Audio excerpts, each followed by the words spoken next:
Más un videito de lo que me lo tiene ya, oye, ahí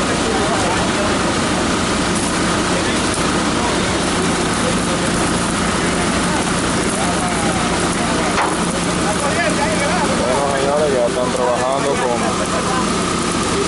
la tubería. Están poniendo soldadura en esta parte de aquí. De noche casi esa no trabaja por la corriente. Allá y aquí en esta parte. Son tres partes que hay que trabajar. Así que estamos viendo a los encargados, la provincia, los ingenieros, llegados de aquí de San Juan. Y Retro me está ayudando. Estos son los muchachos de aquí de Río San Juan que están haciendo trabajo y esperemos que no se trata de frío. Si no llueve, posiblemente se limpie y puedan enviar agua.